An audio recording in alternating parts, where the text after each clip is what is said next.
Ile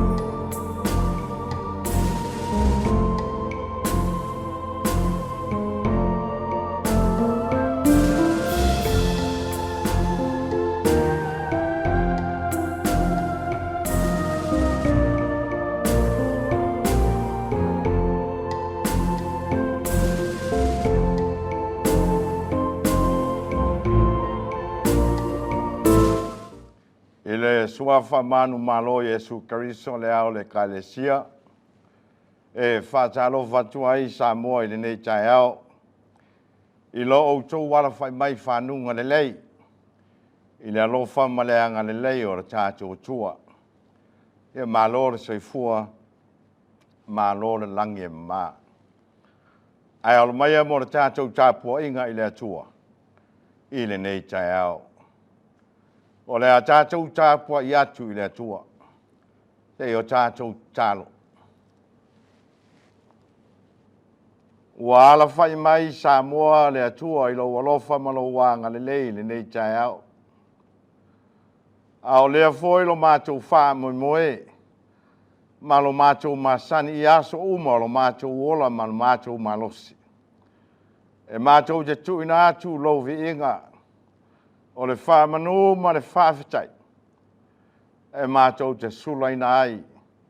Le mātalasi ma le mātango fie a toa ma lo whamaoni. I o mātou tangata ma si o mātou atunu pelo Samoa. Panga lava lea lo mātou tua. Ai mātou te le itu ina atu lo vi inga ala nei Tapuaiga. Mātou te la ngona lava lo mātou whatau waa. Malo mātou mativa whale nganga i o luma. Le ala leo la mātou mua isa ili atu le atua i lo lava nganga pa ia. Se ia fio maia. Fio maia se i papati soino mātou loto tāpua i taitotasi. Ina ia mātou tuina atua i lo vi inga.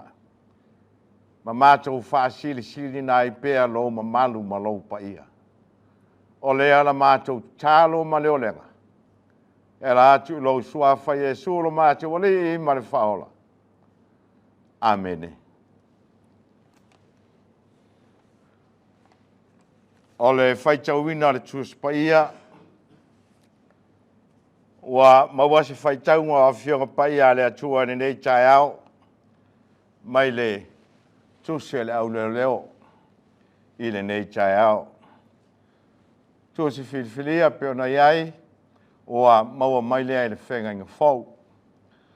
E wangalia na whamawina I luka I lona mta upe se fulu ma le 5. O te whaitauina le whai upe walu se ia whaangata mai le se fulu.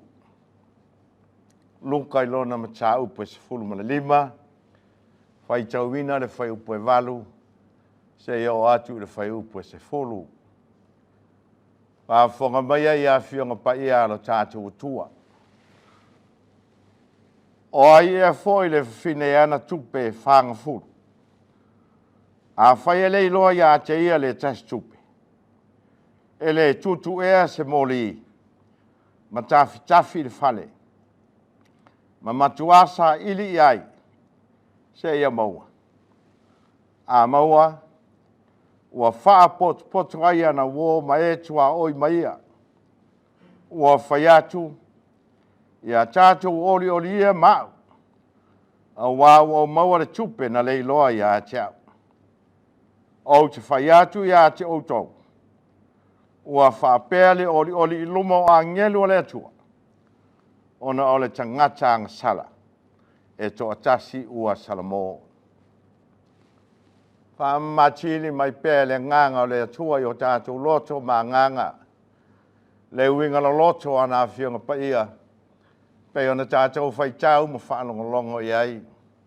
Mai atu mau atu pea ia te ia lona lava ve inga. Nei se o I le whawawau lava. Amen.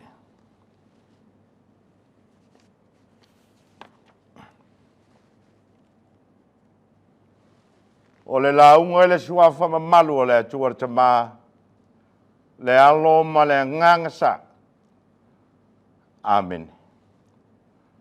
Ua mawale matua le launga. Mai le tusa fai tauina mai le whengai ngafau. Luka ilona matau pa se fulu malima. Wha ngā ina fai upa se fulu. E fai matua e toi fai tauina wha pea.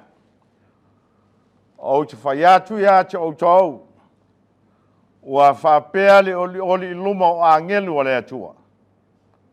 Ona o le tangata ngā sala e toko tasi ua Samoa.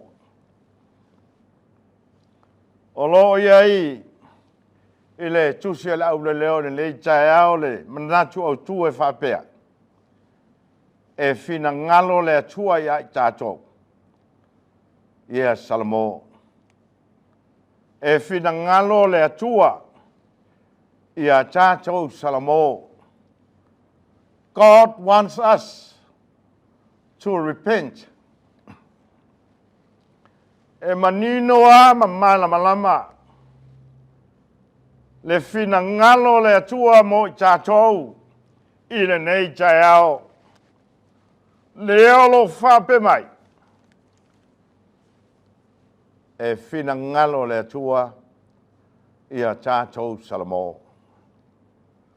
A le Sili Samoa o le ale Samoa. O le ale Samoa. O le Samoa. O le whānoa noa le loto lea. O wā uang sala. O le ai oi le atua. Ia wha mangaloina le angsala. Ma ia foai le malosi fau. Ina ia mawhai. Ona au auna ma le wha maoni. O le winga lea o le upu Samoa. E peo na o inai whanau. I le a onga whaife au. A le wha mangalo ino i tātou. E whaia i Jesu Karista. E peo na langa ina. E Ioane le papatiso. I lona whape mai. O a unei. O te papatiso atu i ate o tau i le vai. Ina ia Samoa. A peitai o le muli mai. E sili o ia i ate au. O ia lea na te papatiso atu. O tau le nganga maleafi. O lona winga Samoa. O le ngā luenga Ioane le papatiso. O le tau atu le tangata uma. Ina ia Samoa. O le whiau mo tangata uma. E au whiai. Tupu. Tai o atu nu manu. A inga. E kalesia. E o i whanau ma whailotu. E pei foi ona iai le whiau o le nei Taeao. E whina ngalo le atua. Ia tātou Samoa. O le vaenga le tusi lea sa tātou whaitauina. O se tasi lea o whata oto le li.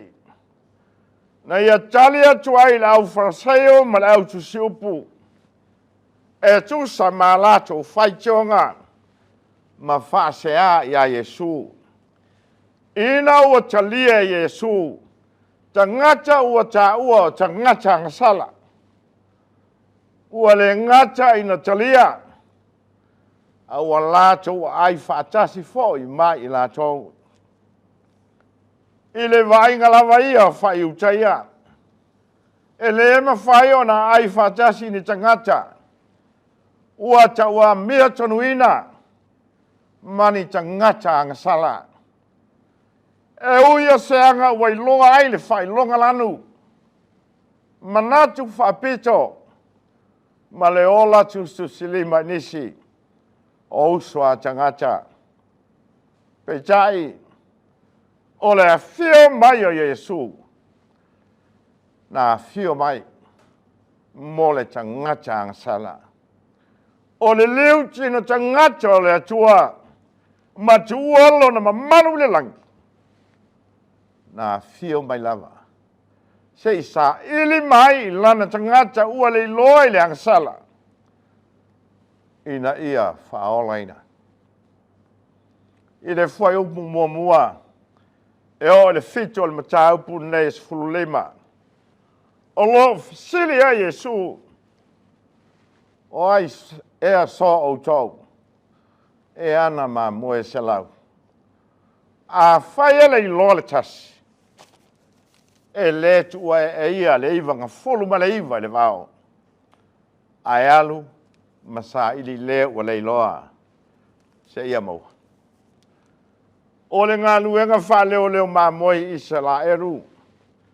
E se ma le taua. E le ma whai ona whata mala. Le leo leo ma moe Israelu. I le vainga ma le puhi puia o le saunga le mua le lafu.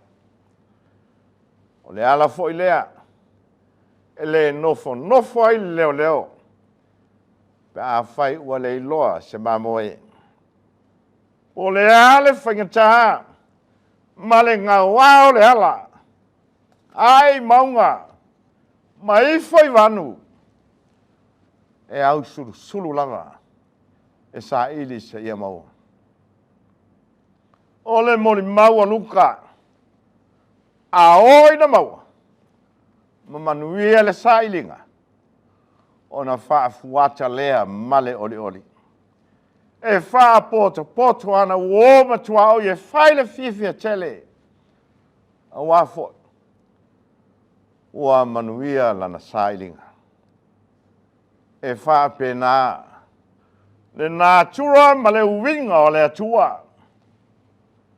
E wha taua e le atua le tangata I lona fina ngalo. Nata sa ili mai I lana tangata ua le iloa. Ma se ili lalolangi. O le opu moni.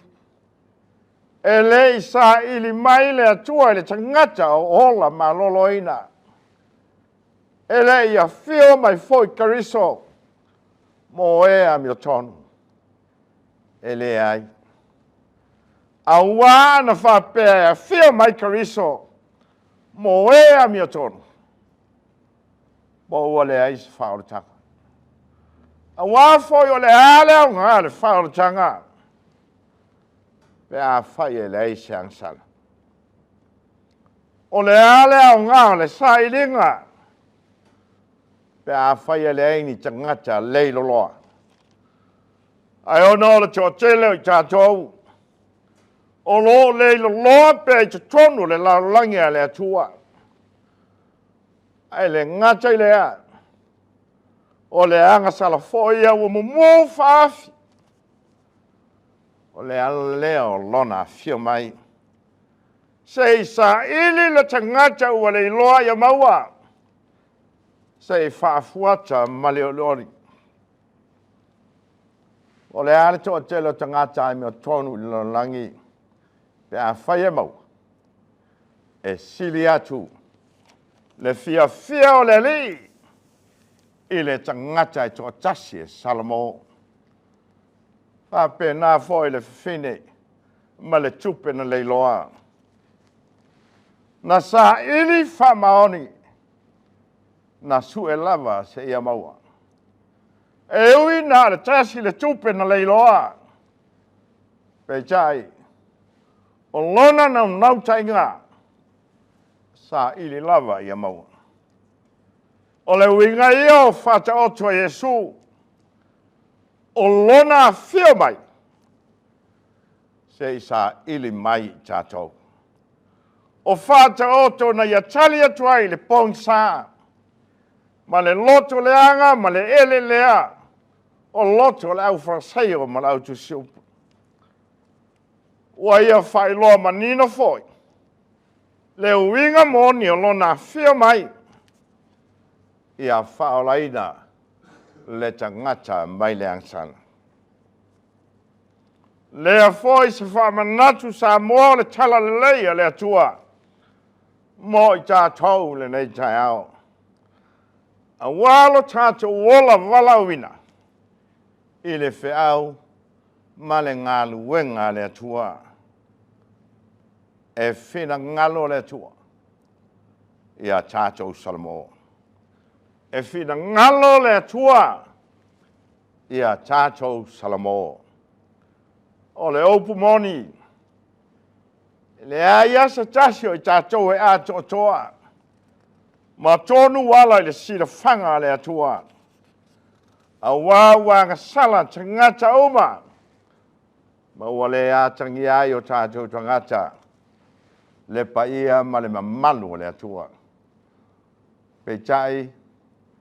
E oli le langi. I le tangata nga sala i totas. E salamo. A wafoi o le tangata salamo lea.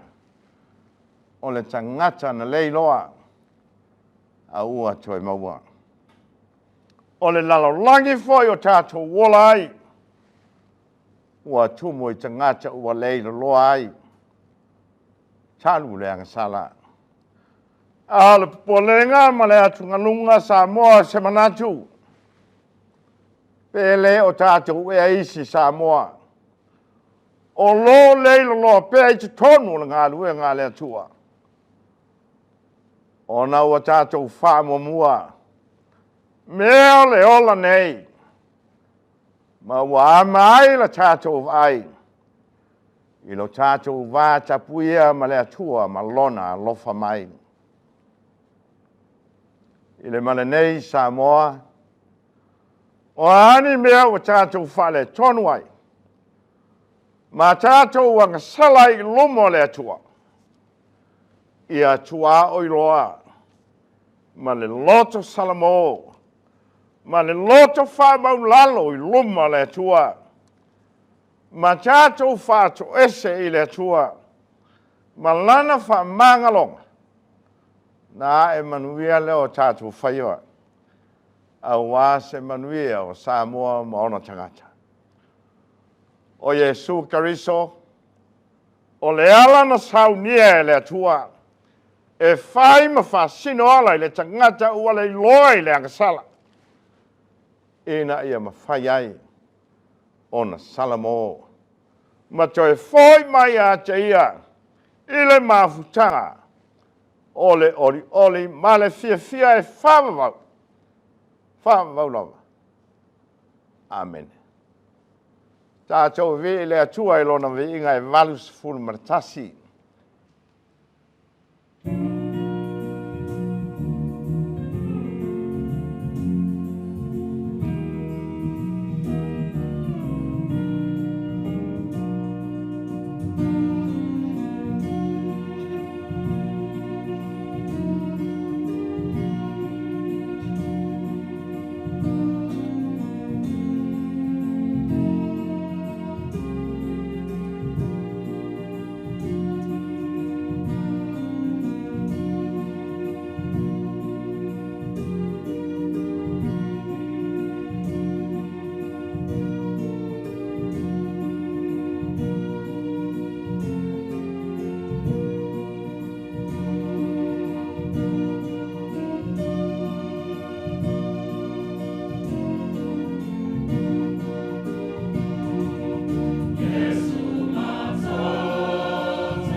o tātou tāru sanga, tālo whawchai, whātou senga, tu nā tunisi o tātou mana o luma le atua, ma le tālo whamanuia.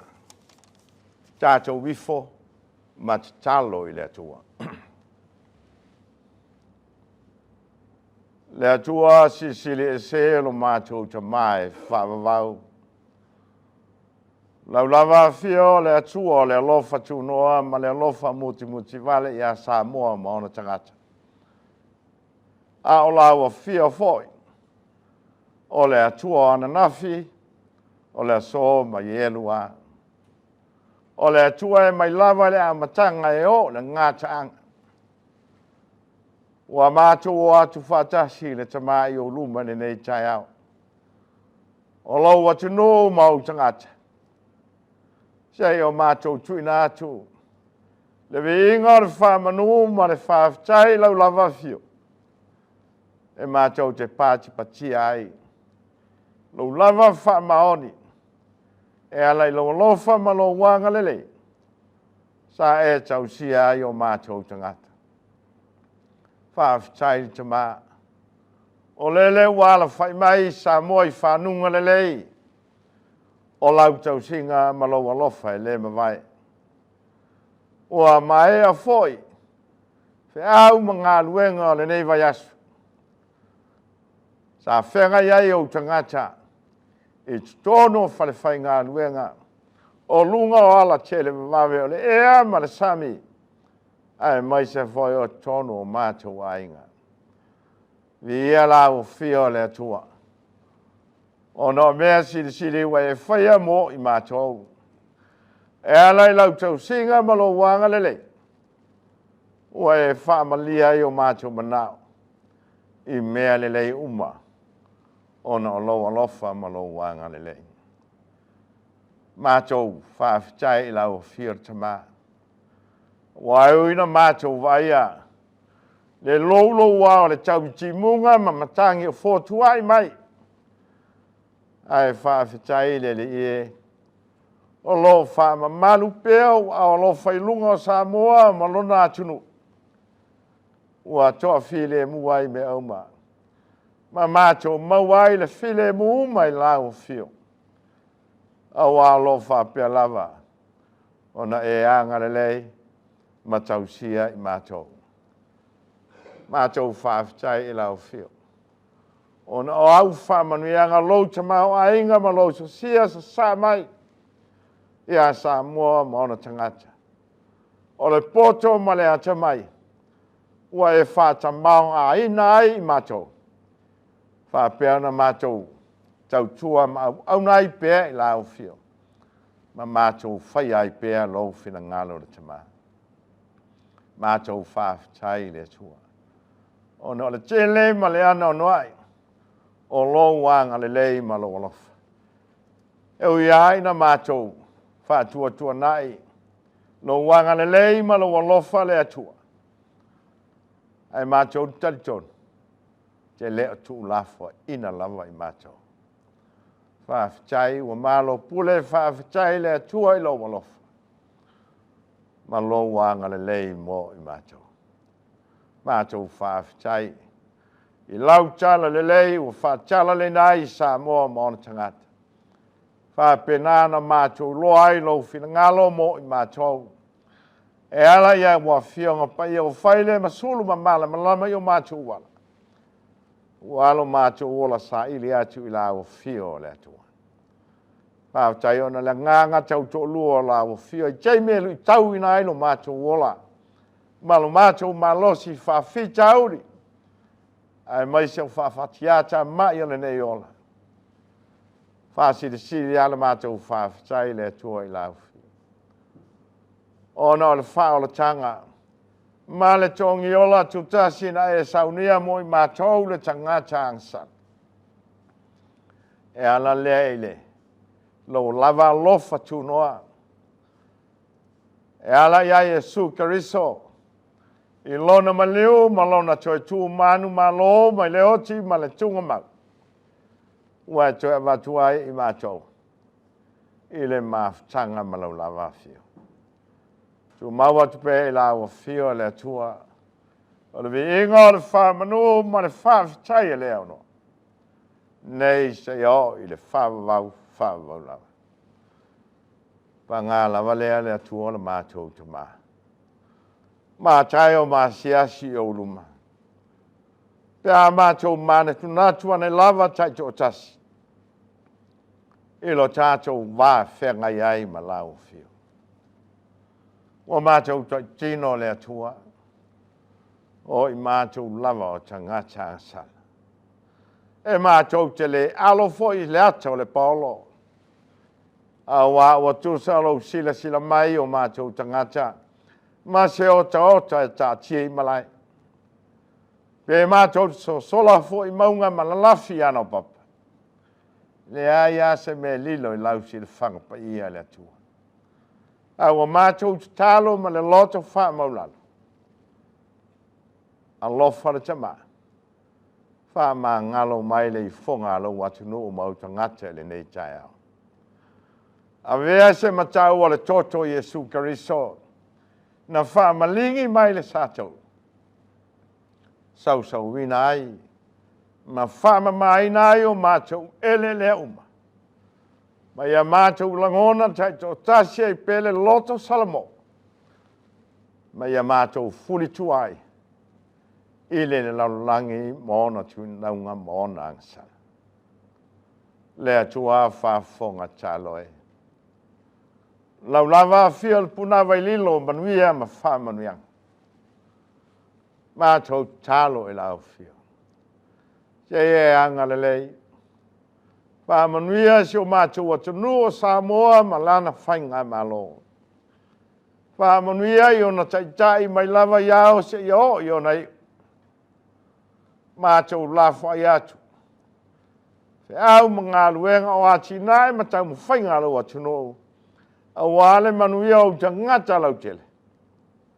Anga lelei lau fio. Pa manuia I lona lau lele. Le ngata I fale le ea. Ma so se mea. Ina ia whata mau aina I pea si o mātou atunu. Ina ia manuia o tangata. Mātou talo. Se ia me wha manuia I lau whiau ma lau tala lelei.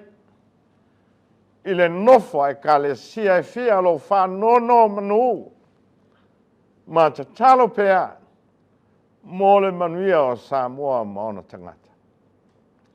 Mātou walau.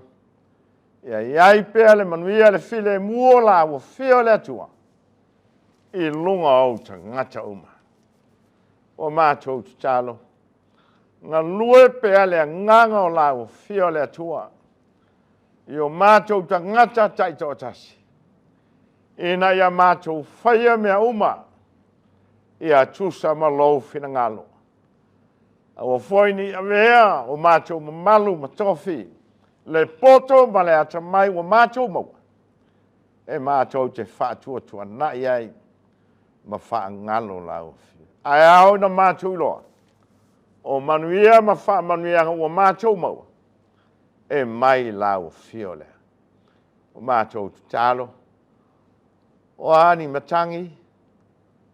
O ani suinga la tau mani whawhi tauri o whamamalu mai lunga o Samoa maona tangata. Ua na o la o fio e malu ai. Ma toa file mu ai mea uma. E ala I lau alofa ma lau wanga lele. E te tau sia ai Samoa. Ua umana mātou whalongolongo le atua. I lau whetalai mai e ala I mātou whaitau wina au a fionga paia. Ai mai se foi o la mātou wholofolaina lau whina ngalo. A wālo mātou wola sa ili atu I lau whina. Whamanaina lau upu. Ia pau atu lau whina ngalo ma ua whianga o se whatu se ele. Ia Samoa maona tangata. Ina ia tupu maola I pea. Lau whina ngalo mo I mātou. Ma vea I pea lau tala lelei ma ua whianga le atua. E tai tama. I le fo launga lau atunu. Wa mātou iai nai toi masina. Ma nai toi aso le nei fo launga le nei tausanga. le atua alofa ngia le fo launga alo atunu fa maoni mala mani fa fichau ai lunga ya Samoa le alofa ma le anga le leo la ufio le ne yaso le atua o ai o ala fai mai fa nonoanga o na malanga maliu maleoti ma mechitu fa mai se fa mafan fana la ufio o ai o mawai mai o chino anga le lei la ufio lo matu tua ne yaso mo na fuafuanga i au manga luenga o toi anga le lei la ufio mo au muri au o le tama e manu ai mea uma matu fai o mātou talo ia le atua. O a mea o mātou le ta uai ala mai so mātou manuia. Mātou whāmoe moe lau māsani o la fōa i fua. Mātou talo lau fio. Iei lunga ia Samoa uma. Le manuia ma le file mua lau lava fio la mātou tua. Le alofa Sili o Yesu Kariso le li ma le whaola. Patasi ma le maftanga le mortsia ma lo lava nganga paia. Nei se o i le wha vau lau. Amen.